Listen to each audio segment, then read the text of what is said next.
Kenapa bang?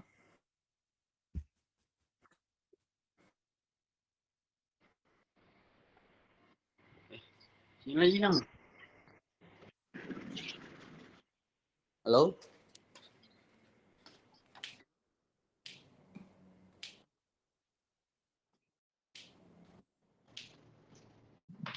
Nggak kelihatan, Bor.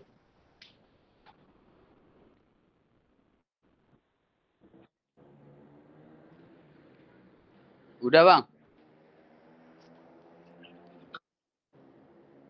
Ini gambar lu pada nggak ada bang?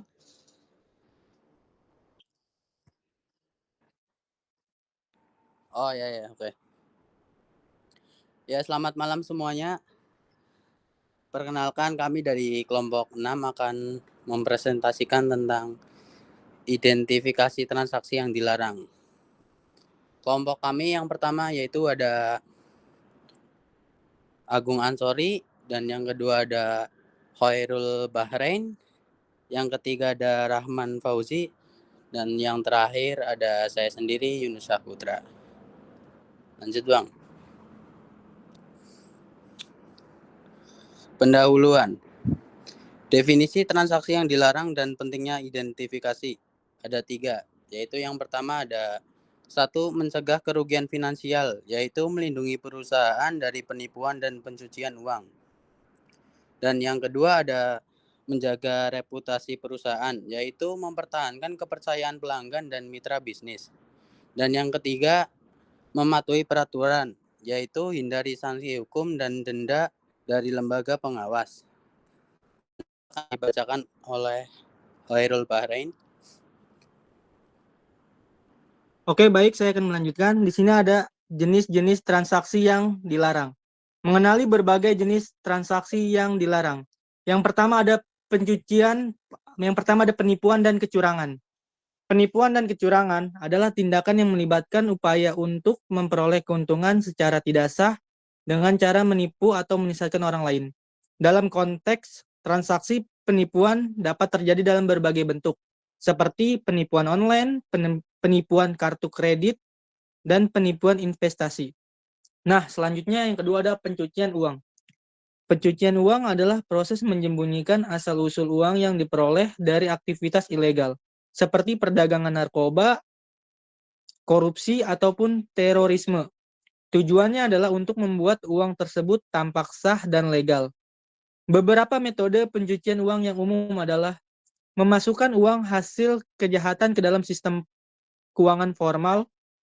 Kedua, menyembunyikan jejak uang dengan cara mentransfer uang melalui berbagai rekening atau mengubah bentuk uang menjadi aset lain. Nah, selanjutnya ada integrasi memasukkan uang yang telah dicuci ke dalam ekonomi yang syah, seolah-olah uang tersebut berasal dari sumber yang legal. Nah, selanjutnya ada transaksi ilegal. Segala jenis transaksi yang melanggar hukum. Beberapa contoh transaksi ilegal meliputi perdagangan narkoba, perdagangan senjata, perdagangan manusia, dan perdagangan satwa liar. Oke, next. Nah, di sini ada dampak transaksi yang dilarang. Yang pertama ada kerugian finansial, yaitu hilangnya aset dan pendapatan perusahaan.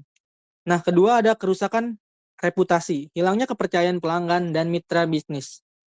Nah, selanjutnya ada sanksi hukum, akan terkena denda, hukuman penjara, dan pembekuan aset. Oke, next. Selanjutnya akan dilanjutkan oleh Saudara Rahman. Ya, di sini ada metode identifikasi. Yang pertama ada teknologi analitik. Perangkat lunak yang mendeteksi pola transaksi yang tidak biasa. Yang kedua adalah pelatihan karyawan. Contohnya untuk meningkatkan kesadaran karyawan terhadap tanda-tanda transaksi yang mencurigakan. Nomor 3 ada audit rutin. Memeriksa catatan transaksi secara berkala untuk menemukan kesalahan atau penyimpangan. Next. Ya, di sini ada beberapa contoh nyata dari transaksi yang dilarang dan dampaknya. Yang pertama ada skandal korupsi, di mana melibatkan penyalahgunaan kekuasaan untuk keuntungan pribadi. Contohnya ada kasus Enron di Amerika Serikat. Yang kedua ada pencucian uang, di mana membuat hasil kejahatan tampak sah dengan memasukkan dalam sistem keuangan. Contohnya adalah kasus Panama Paper. Yang ketiga ada transaksi narkoba, penjualan dan distribusi zat terlarang yang sering menggunakan sistem perbankan untuk memindahkan uang hasil kejahatan. Next, selanjutnya akan dibacakan oleh Agus Hansori.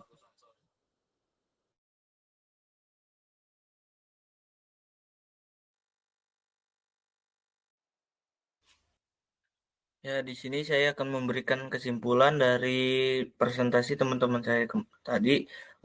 Pertama adalah pentingnya identifikasi transaksi yang dilarang untuk melindungi bisnis. Pertama, menerapkan sistem yang kuat, teknologi, analitik, dan pelatihan karyawan. Kedua adalah membangun budaya kepatuhan untuk meningkatkan kesadaran etika karyawan. Dan ketiga adalah kerjasama dengan otoritas, melaporkan transaksi mencurigakan dan membantu penyelidikan. Beberapa rekomendasi yang dapat dilakukan adalah pertama, meningkatkan keamanan data untuk melindungi informasi sensitif dari akses yang tidak sah. Kedua adalah memperkuat proses verifikasi, yaitu memastikan identifikasi dan legalitas pelanggan. Tiga, pemantauan transaksi secara berkala. Gunanya adalah mendeteksi penyimpanan dan aktivitas yang mencurigakan. Dan terakhir adalah kerjasama antar lembaga untuk membangun jaringan dan berbagai informasi untuk mencegah kejahatan finansial. Sekian dari kelompok kami, kelompok 6. Terima kasih.